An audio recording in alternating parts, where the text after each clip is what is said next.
খোদ ফিরাদ হাকিমের ওয়ার্ডে এবার খুন। চেতলা 17 নম্বর বাস স্ট্যান্ডে খুন এক ব্যক্তি। মদের আসরে বচসা, শাবল ঢুকিয়ে খুনের অভিযোগ। নিহত অশোক পাসওয়ান, তিনি পেশায় সার্ভিস সেন্টারের মেকানিক। খোদ ফিরাদ হাকিমের ওয়ার্ড আর সেখানেই ঘটল খুনের ঘটনা। চেতলার 17 নম্বর বাস স্ট্যান্ডে এক ব্যক্তিকে খুন করা হয়েছে। কথা বলে নেব আমাদের প্রতিনিধি ব্রতদীপ ভট্টাচার্যের সঙ্গে। ব্রতদীপ, দেখো, ফিরাদ হাকিমের নিজস্ব ওয়ার্ড কলকাতা পুরসভার 82 নম্বর ওয়ার্ড এবং সেখানেই 17 নম্বর বাস স্ট্যান্ড অত্যন্ত গুরুত্বপূর্ণ জায়গা, কারণ প্রচুর বাস ওখানে আসে এবং সেখানেই গতকাল রাতে অর্থাৎ শনিবার রাত 11:30 নাগাদ এই খুনের ঘটনা ঘটেছে।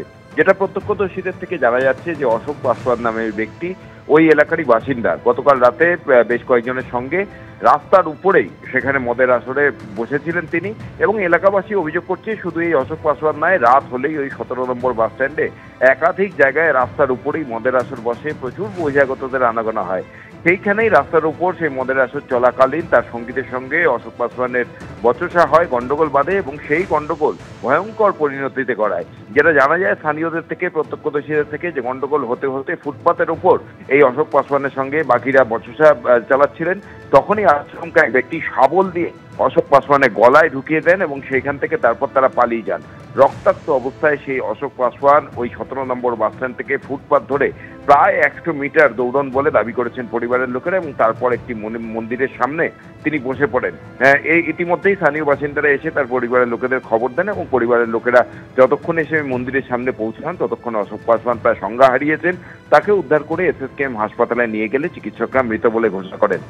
এই ঘটনায় স্বাভাবিকভাবেই এলাকার মানুষের মধ্যে আতঙ্ক ছড়িয়েছে। তারা যেটা অভিযোগ করছেন যে রাত হলেই এই 17 নম্বর বাস স্ট্যান্ডে রাস্তার উপর একের পর এক বাস পার্কিং করে রাখা হয়। তার পিছনে বেশ কিছু ঝুপড়ি রয়েছে এবং সেই ঝুপড়িগুলিতেই এবং বাসের আড়ালেই মদের আসর বসে, প্রচুর বহিরাগতদের আনাগোনা হয় এবং স্থানীয় বাসিন্দারা এও বলছেন যে প্রতিবাদ করতে গেলে পাল উল্টে তাদেরই কপালে মারধর জোটে। তারা অভিযোগ করছেন যে পুলিশকে জানানো সত্ত্বেও পুলিশ এখনো পর্যন্ত এই যে অসামাজিক কাজকর্ম হয় রাত হলেই তা বন্ধ করার জন্য কোনো ব্যবস্থা নেয়নি। পুলিশের নিষ্ক্রিয়তার অভিযোগ করছেন এবং এই দীর্ঘদিন ধরে এই যে মদের আসর এবং সেখানে দুষ্কৃতীদের দৌরাত্ম্য চলতে থাকার পরিণতি গতকালের ঘটনা, এমনটাই দাবি স্থানীয়দের। এই ঘটনার তদন্ত শুরু করেছে চেতলা থানার পুলিশ। ইতিমধ্যেই স্থানীয় একজন যুবককে তারা আটক করেছে এবং এই ঘটনার সঙ্গে বাকি কারা কারা জড়িত, কারা কারা ওই মদের আসলে অশোক পাসওয়ানের সঙ্গে ছিল সেই বিষয়টি খতিয়ে দেখছে পুলিশ। 4-5 জন ছিল, মাল খাচ্ছিল। ওই তো বাসের পিছনে হ্যাঁ, পুরনো আক্রোশ থাকতে পারে।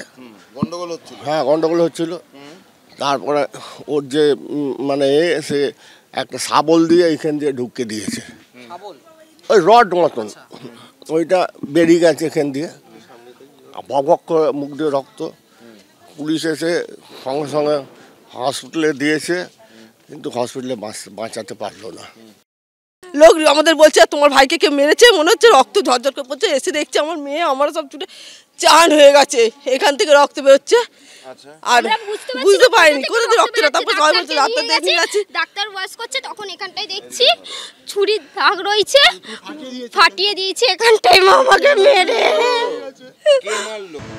এলাকাবাসীরা কি বলছেন? তারা বলছেন যে রাত হলেই এলাকায় মদের আসর বসে, চলে বহিরাগতদের আনাগোনা। প্রতিবাদ করলে মারধর করার অভিযোগ স্থানীয়দের। খুনের অভিযোগে একজনকে আটক করা হয়েছে, বাকিদের খোঁজে চলছে তল্লাশি। এই জায়গাটা পুরো মদের রোজ হয়, রোজ রোজ রাত্রি 12টার পর থেকে।